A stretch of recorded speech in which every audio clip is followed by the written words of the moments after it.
자, 우리 로마서 4장 우리 1절부터 8절까지 말씀 제가 한 절 읽고 여러분들이 한 절 읽고 교독하겠습니다. 로마서 4장 1절부터 8절까지입니다. 그런즉 육신으로 우리 조상인 아브라함이 무엇을 얻었다 하리요?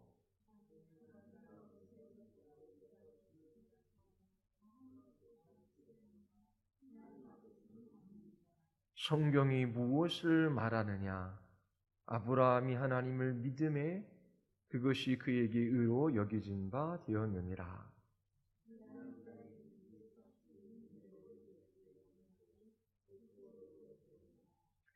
이를 아니할지라도 경건하지 아니한 자를 의롭다 하시는 이를 믿는 자에게는 그의 믿음을 의로 여기시나니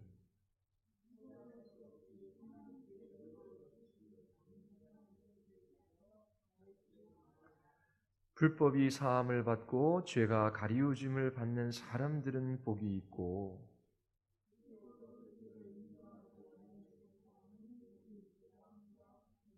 아멘. 자, 십계명을 마쳤습니다. 기억나시나요? 십계명의 강령인 하나님 사랑, 이웃 사랑 기억하시면 됩니다. 자, 하나님께서 철저하게 이 십계명을 지킬 것을 이스라엘 백성들에게 명하시지요. 그 말씀에 불순종하면 하나님의 진노가 따를 것이라고 말씀하셔요. 자, 가나안 땅에 들어간 이스라엘 백성들이 이 계명을 따라 살아갔습니까? 못 살아갔지요. 자, 하나님께서도 우리에게 동일한 것을 말씀하셔요. 죄에서 우리를 구원하셨어요. 그리고 우리에게도 계명을 주셨습니다. 하나님 사랑하고 이웃 사랑하며 살아가라 명하셔요. 이웃이 배고프면 그들의 굶주림을 위해 그렇게 자기 자신의 것을 나누라고 말씀하시지요. 이웃들이 추워서 떨면 자기 자신의 옷을 나누라고 말씀하셔요. 내가 배고플 때 먹고 싶고 추울 때에 나를 따뜻하게 해주고 싶지요. 그런 욕망이 우리에게도 있어요. 그렇게 자기를 사랑하는 것처럼 내 이웃도 동일하게 하라. 주께서 말씀하셔요. 그런데 우리는 그렇게 사랑하며 살아갈 수 있는 사람이 아니에요. 신자들은 이 땅에서 십계명을 완전히 지킬 수가 없습니다. 그런데 왜 하나님께서는 이 십계명을 지키라 명하십니까? 타락하기 전 아담은 어떠했을까요? 잘 조율된 피아노처럼 하나님의 의지에 그렇게 합한 삶을 이 첫사람 아담은 살아갈 수 있었습니다. 인간의 의지와 하나님의 말씀, 그 율법 사이에 완전한 조화가 있었어요. 물론 아담에게 타락할 가능성, 하나님께 불순종할 가능성은 있었지요. 그런데 아담의 의지는 하나님의 뜻에 완전히 조화를 이루고 열쇠 구멍에 가장 잘 맞는 키처럼 그렇게 주의 말씀을 따라 살아갈 힘도 능력도 있었습니다. 자, 타락한 이후 불신자들은 어떨까요? 그들은 영적으로 죽어 있어요. 죄 중에 태어나 죄를 지으며 살아가다가 그 죄로 말미암아 멸망받습니다.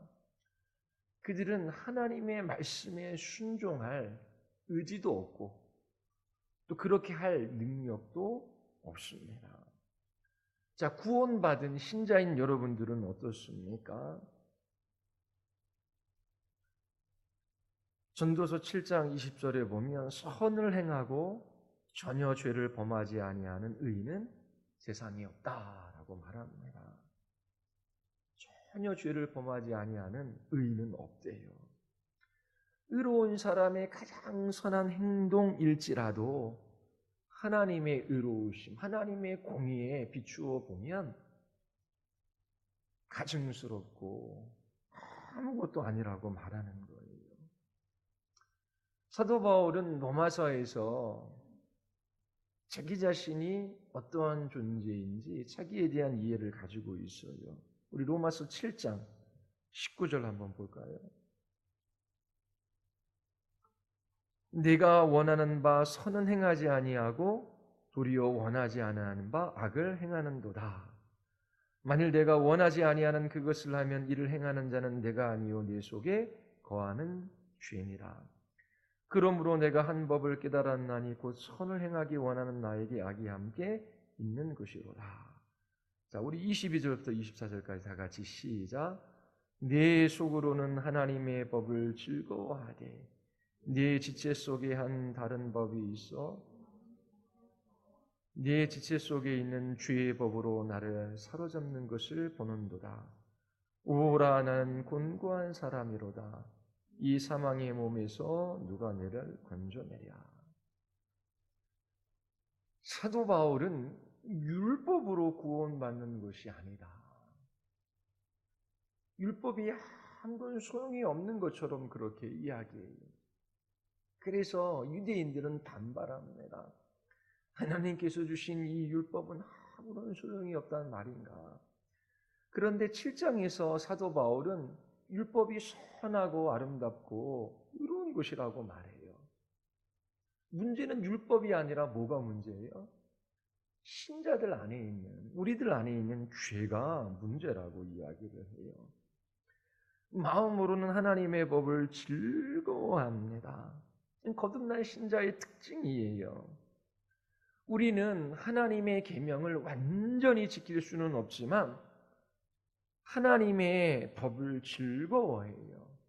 율법에 기꺼이 자발적으로 순종하고자 하는 의지가 있어요. 모든 계명을 따라 살아가고 싶지요. 그 마음에 원함이 있어요. 그러나 그렇게 살아갈 능력이 없는 것입니다. 연약한 병자와 같아요. 신자들이 바라보는 것은 완전한 거룩입니다. 예수 그리스도 닮아가는 거예요. 주님의 말씀에 완전히 순종하는 것입니다. 그러나 여기에 이르지 못해요.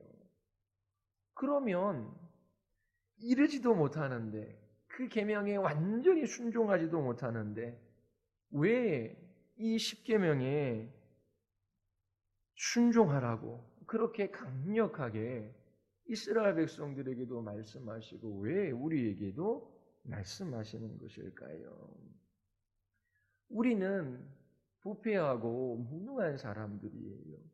우리의 전인격의 죄가 스며들어져 있지요. 우리는 이 세상에서 죄와 완전히 결별할 수 없어요. 우리 안에 남겨진 죄가 있어요. 그런데 왜 이처럼 하나님의 계명을 끊임없이 말씀하시며 그것이 순종하라고 왜 명령하십니까? 결론부터 말씀드리자면 우리를 가난하게 하심으로 부유하게 하고자 하시는 것입니다. 그리스도인의 역설이에요. 그리스도인들은 가난한 자 같지만 부유한 자들입니다. 하나님의 계명을 우리에게 말씀해 주셔요. 순종하라 하시지요. 그런데 우리는 그 계명에 순종하지 못하는 죄악된 본성을 보게 됩니다. 그때 더욱더 예수 그리스도, 복음에 나타난 하나님의 의를 바라보게 돼요. 그리고 하나님이 우리에게 은혜 베풀어 주실 것을 확실해요. 이게 소망이지요. 이 소망 가운데 계명을 따라 온전히 순종하며 살아갑니다. 그러한 우리들을 그리스도의 형상으로 변화시켜 주시는 것이지요. 자, 십계명 앞에 우리가 기억해야 할 단어 몇 가지가 있습니다.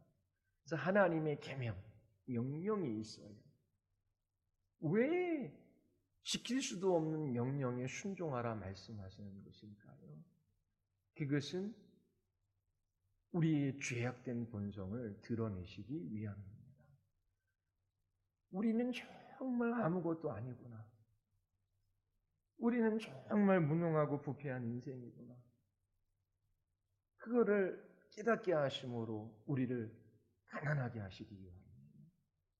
그때에 우리는 눈을 들어 복음에 나타난 하나님의 의를 바라봐요. 예수 그리스도 그분을 바라보지요. 그때의 마음속에 하나님께서 이와 같이 은혜로 우리를 구원하셨고 또 앞으로도 은혜로 우리를 구원하신 하나님께서 은혜로 이끌어 가실 것을 굳게 확신하게 됩니다. 우리 안에 행하시는 이는 하나님이셔요. 하나님께서 자신의 기뻐하시는 뜻을 우리 안에 두셔서 우리로 하여금 그 뜻을 따라 순종하며 주의 길로 행할 수 있도록 우리를 이끌어 가실 것을 우리는 확신합니다.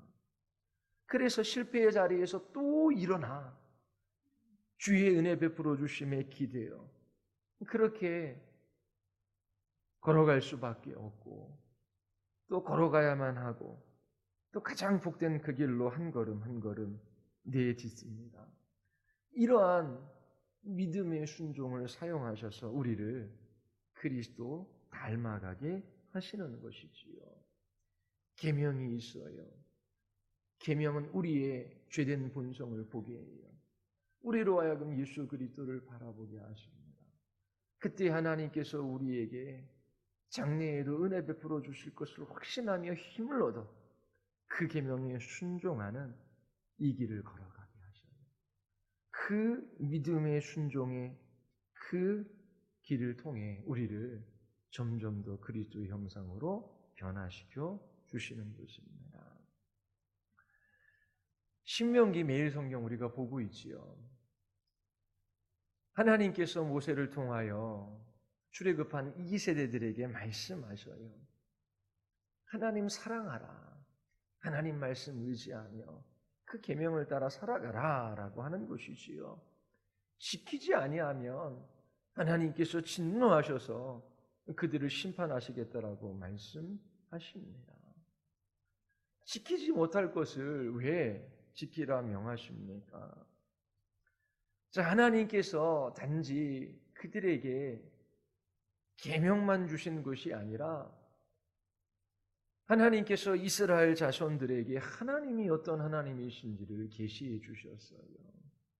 아브라함과 이삭과 야곱의 하나님, 그 언약을 신실하게 지키시는 하나님, 그리고 애굽의 10가지 재앙과 홍해를 가르는 사건을 통하여 하나님이 얼마나 위대하고 능력이 크신지 그들에게 보여주셨어요. 그리고 40년 광야 생활 동안 구름 기둥과 불 기둥으로 그들을 지키시고 보호하셨어요. 만나와 메추라기로 먹이시고 또 반석에서 샘을 터뜨리셔서 그들을 마시게 하셨습니다. 그리고 가나안 땅도 그들에게 약속으로 주시는 하나님의 선물입니다. 그 땅에 있는 성읍도 또 많은 좋은 것으로 가득 찬 집도 가꾸지 않은 포도원도 다 하나님께서 은혜로 그들에게 주신 거예요. 그 땅에 들어가 다른 민족을 몰아내는 것도 그들의 군사력이 아니라 하나님께서 하시겠다라고 하는 거잖아요. 그 땅을 주시겠다라고 약속하셨으면 그 땅에 있는 민족들을 하나님께서 몰아내 주시는 것은 너무나 당연하지요. 그들이 주의 말씀에 의지하여 순종하며 그 길을 걸어가면 됐습니다. 그리고 그 땅에서 그렇게 주의 계명에 순종하면 돼요. 근데 어떻게 순종해요? 자기 자신의 실력이 아닌 하나님께서 우리에게 이와 같이 은혜 베풀어 주셨기에 그 하나님을 바라보며 그들이 그곳에서 그 말씀을 따라 순종하며 살아가면 됐습니다. 그런데 그들의 문제는 뭐냐면 주의 은혜를 기억하지 않은 거예요.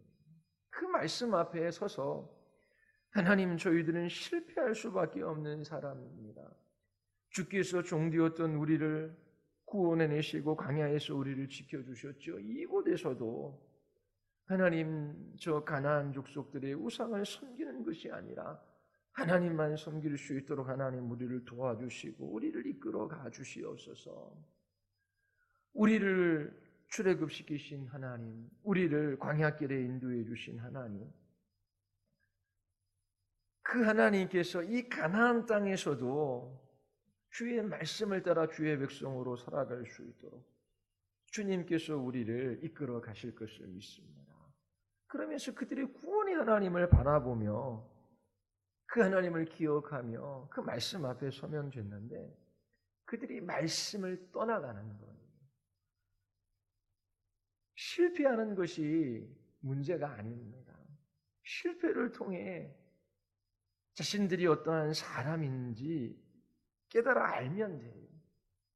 그리고 그곳에서 구원의 하나님을 기억하면 됩니다. 그런데 그들의 문제는 아예 하나님의 말씀을 떠나가는 것이었어요. 오늘날도 마찬가지입니다. 사람들이 하나님의 말씀을 보거나 듣거나 그 말씀을 마음에 간직하려고 하지 않아요. 또 말씀을 들어도 자신들을 위로하는 그 말씀만 듣기를 원하지요. 율법을 좋아합니까? 복음을 좋아합니까? 원래 말이 안 되는 질문이거든요. 자, 여러분들은 율법이 달콤하게 들립니까? 복음이 더 달콤하게 들립니까? 대답 안 하셔요.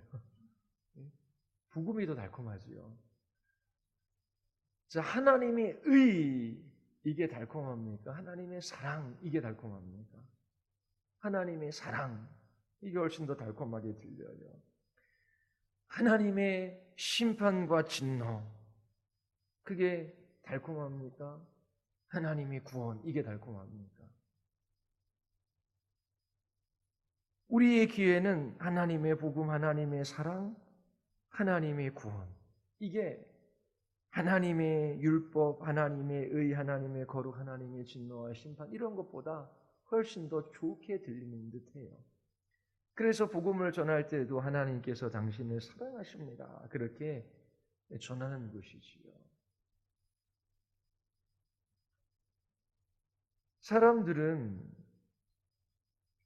위로받기를 원해요. 하나님의 사랑에 대해서 듣기를 원해요. 그런데 그것은 들을 귀가 없는 것입니다. 잘못 듣고 있는 거예요. 그릇된 신앙입니다.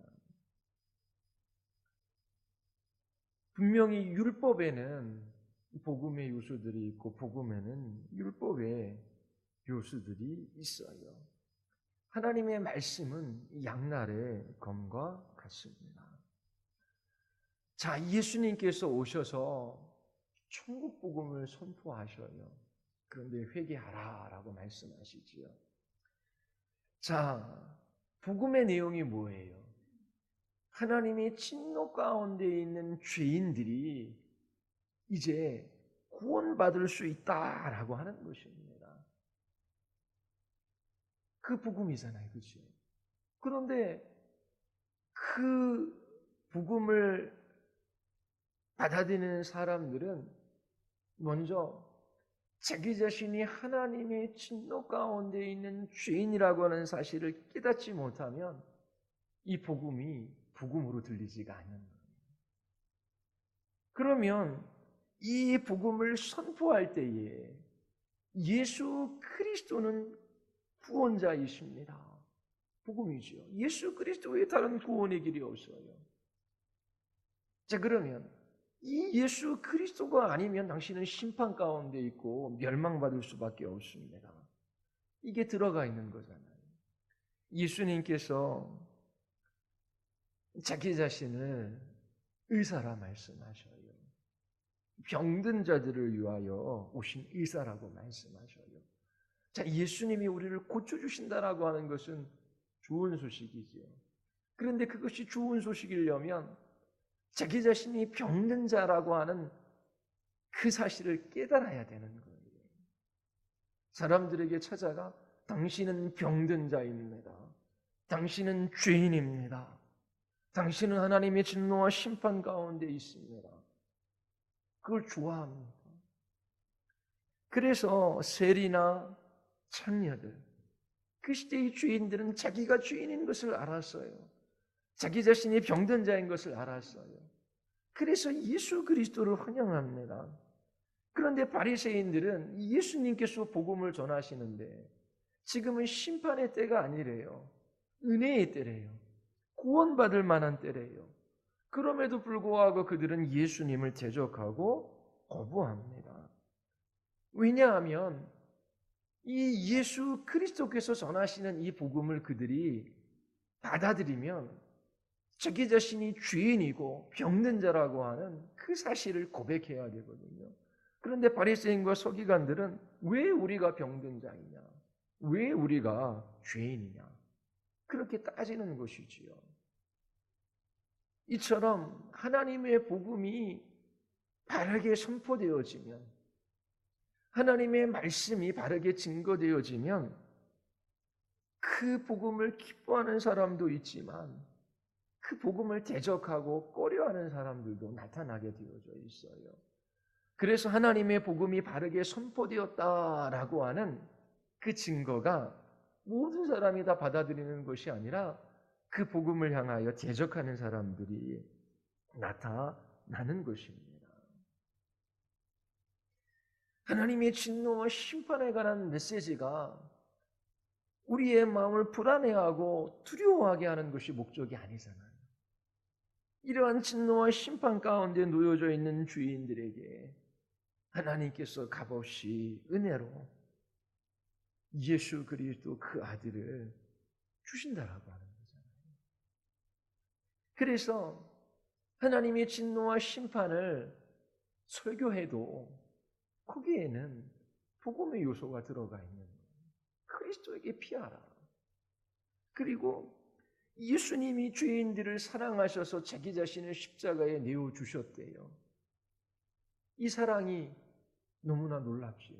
그런데 여기에는 죄가 얼마나 무섭고 하나님의 심판이 얼마나 어미로운가라고 하는 것이 들어가 있어요. 하나님께서 죄를 얼마나 싫어하시면 이 죄 때문에, 나의 죄 때문에 그 아들을 십자가에 내어주셔서 그 몸을 찢게 하시고 그 피를 흘리게 하셨을까? 예수님이 죄인들을 위하여 십자가에 죽으셨다라고 하는 이 마음 따뜻하게 하는 이 복음에 그 마음을 떨게 하고 두렵게 하는 그 죄에 대한 하나님의 어미로움과 그 죄의 무서움이 함께 들어가 있는 것입니다. 이처럼 하나님의 말씀은 양날의 검이에요. 하나님의 의, 하나님의 사랑은 분리될 수 없습니다.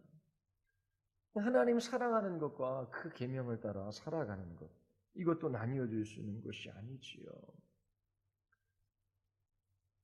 그런데 하나님의 그 사랑에 관해서 이해하지 못하는 사람이 많아요. 하나님의 말씀을 제대로 듣지 않았기 때문에 그래요. 그 말씀을 통해서 자기 자신이 죄인 된 것을 보지 못했기 때문입니다. 이 죄의 문제를 바로 깨달아 알지 못하면 하나님의 사랑도 알지 못하는 거예요. 자, 주님께서 십계명을 주셔서 반드시 지켜야 한다라고 명령하셔요. 그런데 우리는 다 지킬 수 없어요. 왜 그렇게 지킬 수도 없는 명령을 주십니까? 우리의 죄악된 본성을 깨닫게 하시는 거예요. 그래서 우리로 하여금 오직 예수 그리스도 안에 있는 사죄의 은총, 죄 용서함만 바라게 하시는 것이지요. 그리고 오직 예수 그리스도 한 분으로만 우리가 의롭게 될 수 있음을 하나님께서 보게 하시는 것입니다. 자, 오늘 로마서 4장 5절에도 이를 아니할지라도 경건하지 아니하는 자를 의롭다 하시는 이를 믿는 자에게는 그의 믿음을 의로 여기시나니, 그러면서 아브라함의 이야기를 그 앞에서 꺼내고 있지요. 자, 아브라함은 자기 자신에게 소망이 없다라는 것을 알았어요. 자녀를 낳을 수 있는 능력이 없는 것이지요. 그래서 창세기 15장에 보면 다메섹 사람 엘리에셀을 자기 자신의 상속자로 삼으려고 합니다. 하나님께서 아브라함을 데리고 나가서 하늘의 무뼈를 보게 하셔요. 네 자손이 이와 같으리라 말씀하십니다. 아브라함이 여호와를 믿으니 여호와께서 이를 그의 의로 여기셔요. 하나님의 주권적인 그 자비하심을 신뢰한 것입니다.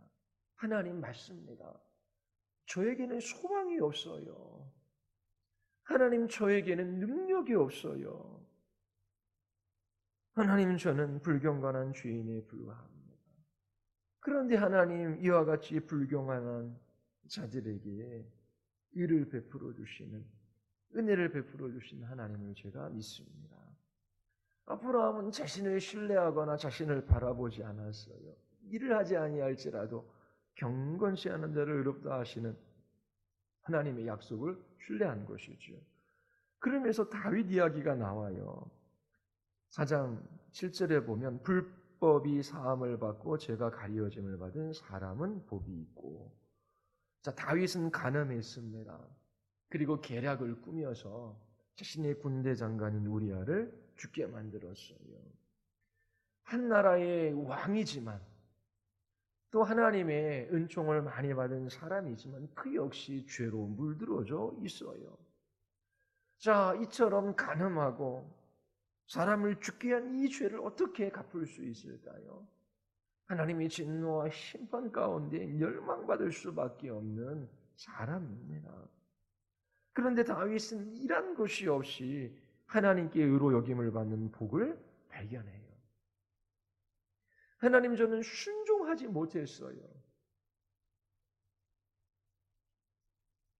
하나님, 그러한 저에게 하나님께서 자제의 은총을 베풀어 주십니다. 이란 것이 없이 저에게 하나님 의로 하나님의 의를 주십니다.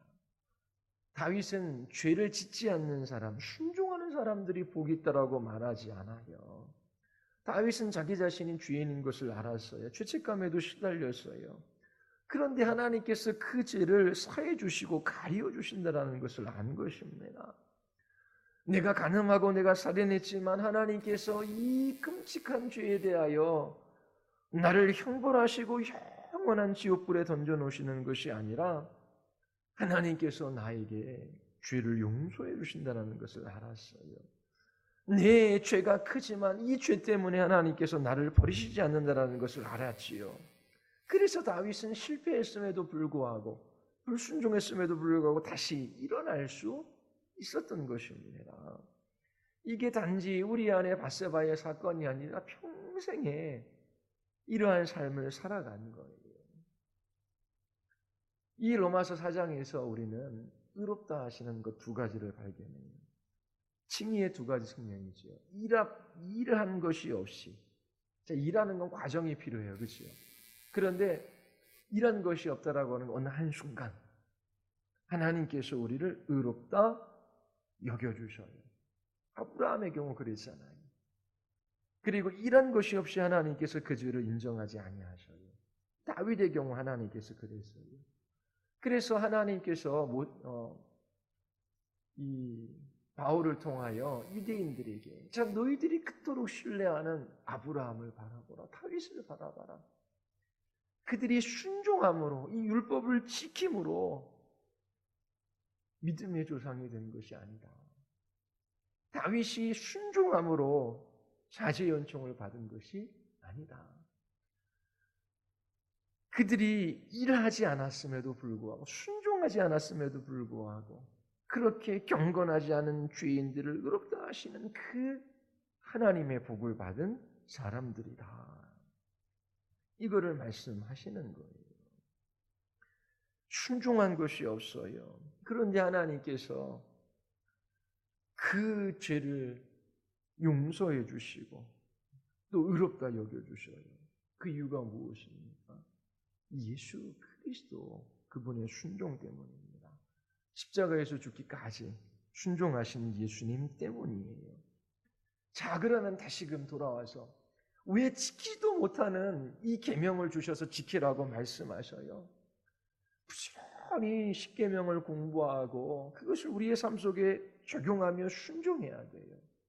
그런데 그 율법을 통해서 그 말씀에 온전히 순종하지 못하는 우리의 죄된 본성을 깨달아요. 그리고 더 복음에 나타난 하나님의 의 예수 그리스도 그분을 바라보게 하시기 위함입니다. 하나님께서 이스라엘에게 성막을 지으라고 명하셔요. 성소와 지성소로 나누지요. 지성소에는 뭐가 있어요? 법궤가 있습니다. 법궤 위에는 두 천사가 있어요. 그렇죠? 그리고 그 법궤 위를 뭐라 그래요? 시은소라고 합니다. 자, 이 법궤 위가 뭐냐면 하나님께서 이스라엘 백성들을 다스리시는 왕자예요. 시은자라고 하지요. 하나님께서 이스라엘 백성들을 이 시은자에 앉아서 통치하셔요. 근데 무엇을 가지고 통치하십니까? 그 율법. 하나님의 의의 기초에서 통치하시는 거예요. 십계명의 원칙을 따라서 통치하시는 것입니다. 자, 이런 하나님의 의로우신 통치는 이스라엘 백성들에게 어떻게 해요? 죄가 무엇인지를 깨닫게 하시고 그들의 죄를 드러내셔요. 그래서 죄를 지으면 속죄제사를 드려야 되고 1년에 한 번 대제사장이 짐승의 피를 가지고 시은자로 나아가요. 그리고 그것을 또 속죄소라 그러죠. 시은자를. 그 속죄소 위에 뿌려요. 하나님, 저와 저희 민족은 하나님 앞에 죄인입니다. 우리를 용서해 주시옵소서. 이걸 고백하는 거예요.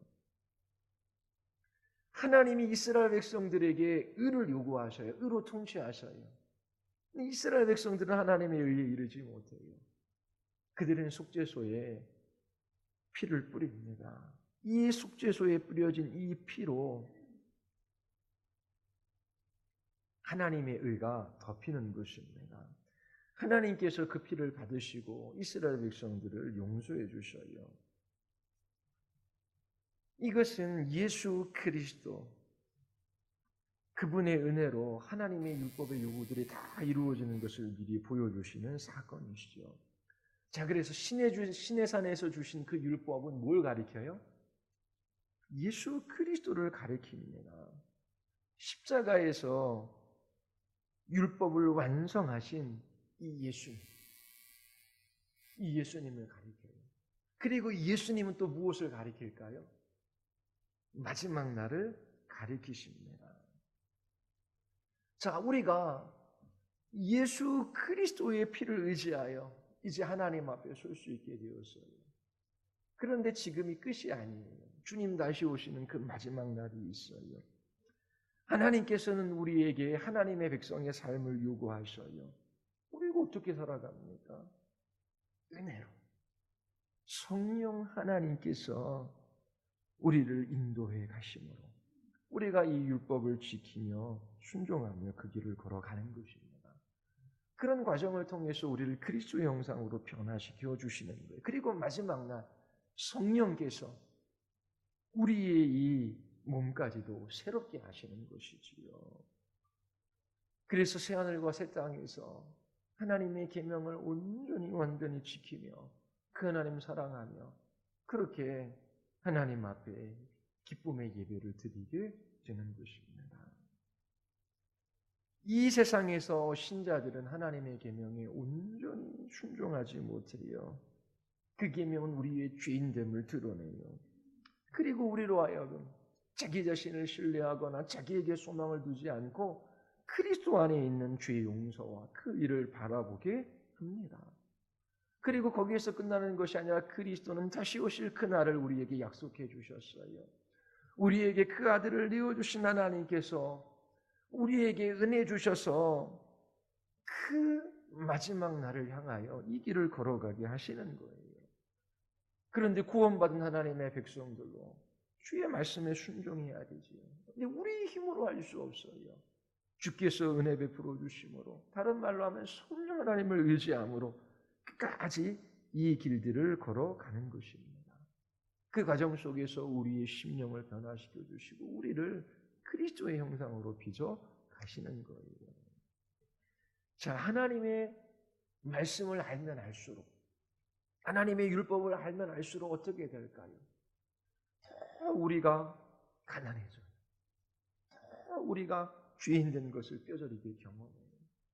그러면 더욱더 그리스도를 바라보고 그렇게 그 아들을 주신 하나님께서 우리에게 은혜 베풀어 주셔서 성령을 보내어 주셔서 그 마지막 날까지 살게 하실 것을 우리로 하여금 믿게 하셔요. 그래서 우리로 하여금 넘어진 자리에서 다시 일어나 한 걸음 한 걸음 걷게 하시는 것입니다. 시편 119편 1절에 행위가 온전하여 여호와의 율법을 따라 행하는 자들은 복이 있으며. 자, 누가 복이 있습니까? 이것을 해석하면 참으로 복됩니다. 행위가 온전하여, 이것은 그 길이 완전하고 그리스도인들이 걸어가는 길이 완전하대요. 영어로는 blameless, 나무랄 데가 없대요. 여호와의 율법을 따라 걷는 그 사람, 그 길이 완전하고 여호와의 율법을 따라 걷는 그 사람이 바로 복되답니다. 자, 성경에서 이렇게 완전, 온전 이런 단어 들으면 좀 마음이 무거워요. 왜요? 나는 완전하지도 않고 온전하지도 않는데 누가 복되냐면 그 길이 완전하고 여호와의 율법을 따라 살아가는 사람이 복되대요. 자, 이 완전이라고 하는 이 단어는 언약적 용어예요. 하나님께서 이스라엘 백성들과 언약을 맺으셔요. 이스라엘 백성들은 기꺼이 하나님의 말씀을 듣고 그 말씀을 마음에 간직하고 그 하나님을 따라 살아갈 것을 맹세해요. 하나님 한 분 구하며 사랑하며 살아갈 것을 결단합니다. 그들이 비록 연약하여 실패할지라도 끝까지 이 길을 걸어가는 거예요. 이게 온전함입니다. 온전함. 우리는 주님의 뜻을 다 알 수 없어요. 그럼에도 불구하고 주께서 말씀하시면 순종하며 이 길들을 걸어가기를 원합니다. 그들이 그리스도인들이에요. 때로 이해할 수 없고 때로 왜 이런 일들이 생기는지 의아할 수도 있어요. 그때에도 지금의 상황을 이해 못하지만 주께서 말씀하셨기에 제가 이 말씀을 따라 순종하며 이 길을 걸어갑니다. 때가 되면 주님께서 다 알게 해 주실 것입니다. 모든 것을 다 알지 못하지만 하나님의 말씀을 따라 그 하나님이 기뻐하시는 뜻이 이루어지기를 위하여 살아가는 그 사람들이 그리스도인들이에요. 그들이 100% 거룩하고 100% 십계명에 순종한다는 것이 아니에요. 이처럼 구원받은 신자들이 주의 계명을 들어요. 주의 말씀을 들어요. 이처럼 주님 한 분만 신앙하고 주의 말씀을 따라 순종하며 살아가야지 결단하고 결심하고 그것을 원해요. 그런데 이 계명이 이 말씀에 부합하지 못하는 자기 자신을 보고 예수 그리스도를 도저히 이러한 죄인을 오늘도 용서해 주시고 그리스도로 덧입혀서 우리를 구원하시는구나. 그러면서 그 마지막 다시 오실 주님을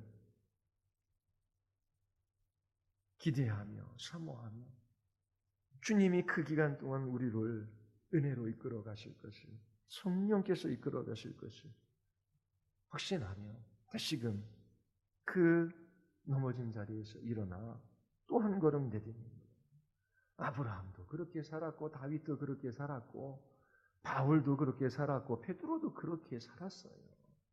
베드로는 실패 없는 사람입니까? 그 또한 넘어졌어요. 예수님을 향하여 저주까지 했던 사람입니다. 그러나 그가 주께서 베풀어 주실 그 은혜를 기대하고 성령 하나님을 의지하며 주님 다시 오실 날을 사모하며 이 길을 걸어갔던 것입니다. 주님의 계명을 배우면 배울수록 주의 말씀을 알아가면 알아갈수록 이 죄악된 본성이 드러나요. 그때 우리의 마음이 가난해지는 것입니다. 우리 안에 있는 죄로 말미암아 마음이 상하고 애통하게 돼요. 왜요? 그 말씀을 따라 살아갈 수 있는 힘이 없기 때문에 그래요. 그러나 그 상한 심령으로 그리스도를 바라보는 자들에게 하나님께서 위로를 주셔요. 그리스도를 바라보는 그들에게 넘치는 은혜를 베풀어 주셔요. 이처럼 하나님께서 우리의 가난한 마음을 주님의 넘치는 은혜로 채워주시는 거예요. 가난하지만 이 죄로 인하여 애통해하고 상해하지만 부유한 사람입니다. 바로 그들이 그리스도인들이에요. 자, 우리가 매일매일 하나님의 말씀 앞에 서서 그 말씀을 듣고 우리의 마음에 간직하고 그 말씀을 따라 순종하며 살아가는가? 우리가 하나님의 말씀을 바르게 받고 있는가? 그 기준이 있어요. 그게 뭐냐면 나의 죄를 깨달아 알아가고 있느냐라고 하는 것입니다. 말씀 들으면 뭐 맨날 그 말씀이고 새로울 것도 없다. 그런 사람은 은혜로부터 멀어져 있는 사람입니다.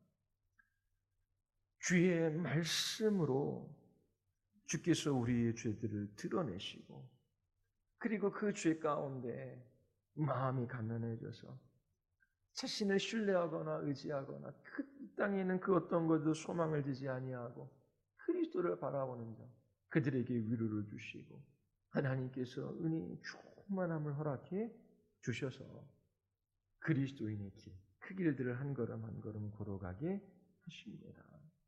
성령 하나님의 인도하심을 따라 주의 은혜 베풀어 주심을 그들이 기대하며 날마다 그렇게 주의 기뻐하시는 순종의 길, 이 길을 걸어가는 것이지요. 그들이 온전한 길을 걸어가는 사람들입니다. 나무랄 데가 없어요. 그들이 복된 사람입니다. 여러분들도 계속해서 하나님의 말씀을 듣고 마음에 간직하고 그 말씀을 따라 순종하며 살아가기를 애쓰십시오. 그러한 사람들에게 주께서 위로를 주시고 은혜 베풀어 주셔요. 나는 할 수 없지만 하나님께서 하실 일들을 기대하며 소망 가운데 살아가게 하시는 것입니다. 이러한 삶을 살아가게 하시기 위하여 우리를 이 말씀 앞에 세워 주시는 겁니다. 이 주의 계명 앞에 여러분들의 마음을 낮추시고 그리스도를 바라보십시오. 그리고 하나님께서 성령께서 은혜로 여러분들을 붙들어 주시고 그 영광의 나라에 이르게 하실 거예요. 그리고 그 마지막 날에 우리의 이 육체까지도 새롭게 하셔서 새하늘과 새 땅에서 주의 영광을 바라며 주님 기뻐하며 살게 하십니다. 날마다 이 싸움들을 싸우시고 이 길들을 걸어갈 수 있게 되기를 바랍니다. 우리 같이 한번 우리 기도하시겠습니다. 우리 이 시간 기도할 때에 하나님 더욱더 하나님 갈망하게 하시고 주님 가까이 하게 하여 주시옵소서. 주를 가까이 하는 것이 복이라 말씀하셨는데 주의 말씀을 가까이 하고 그 말씀을 마음에 간직하고 그 말씀을 따라 순종하며 걸어가는 그들이 복된 사람입니다. 하나님 말씀으로 우리의 죄인됨을 드러내시고 저희들이 날마다 주의 은혜로 하나님 이 길들을 걸어가게 하여 주시옵소서.